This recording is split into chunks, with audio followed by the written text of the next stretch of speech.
Hey guys, it is Monday morning here in West Virginia, and we are going to do a Mopar Monday. So today we're unboxing in another autoworld from the newest release. This is the 1974 Challenger Rallye, and very cool looking in this gold metallic with the white top and white interior.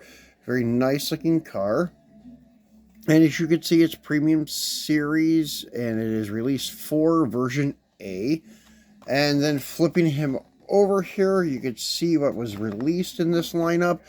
It is in the Modern Muscle, the Dodge Conquest, which we unboxed last week, and then the 2021 Shelby GT500, the 2010 Chevy Camaro, and then the Vintage Muscle is the 67 Chevy Chevelle and the 74 Dodge Challenger Rallye, which we're unboxing today, and the luxury cruisers with the 70 Chevy Impala Custom Coupe.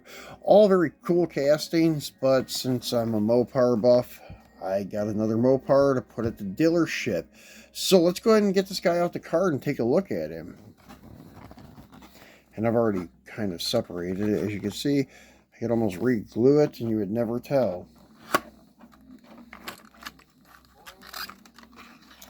So set the card off to the side there. And then take him out here and get a better look at him if I can get this thing to focus. There we go. So it has the white letter tires, which is pretty cool.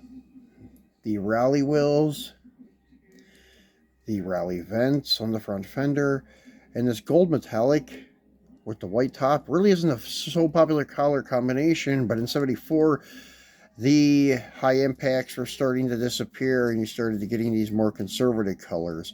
So very suiting for the year. Very cool looking car. And let's zoom in and see if we can see what the plate says here. Oops.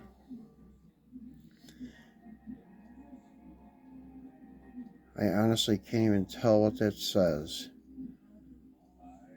So it's only like a 3-letter combo. I can read the Dodge clear as day on the rear panel, but I cannot really read what is on that plate. Sorry guys, my eyes are starting to diminish with age, I guess.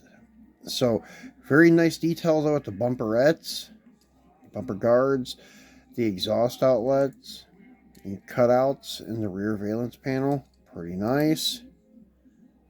Nice detail on the headlights and grille with the Challenger emblem. And once again, the bumper guards, bumperettes, whatever you'd like to call them, on the front bumper. And then your turn signals.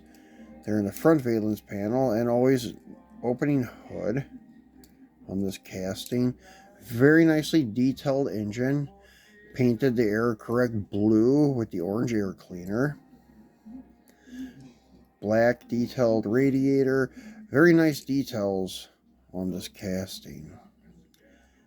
And the base, once again, diecast on diecast, has very nice detail. The only thing they could do to make this a little better is maybe paint it black, but that would be about it. Everything else is fabulous in this car. And maybe one day they'll start doing side mirrors like we've seen with Mini GT. Even on the Classic, they did the side mirrors. They just kind of made them rubberized. That way they don't break too easy. So hopefully these US manufacturers will pick up some pointers from Mini GT and start doing things like that. Would love to see that from autoworld. So very cool casting. Make sure you tune back in next week for a new video. Right now we're just kind of doing one per week because of my obligations here and such. So let's go ahead and put him in the front here with our 270 Challengers. It looks pretty good. And then we got 60s inside with the 65 Cornet and 68 Charger. Then we've got our 70s out here, and then the 80s and 90s. I just got to get a couple of modern Challengers once again. That way we have every decade for the muscle era. So anyways, we'll be back next week with something different. Not sure what it will be, but we'll bring you another video. So thanks for watching, guys, and until next time.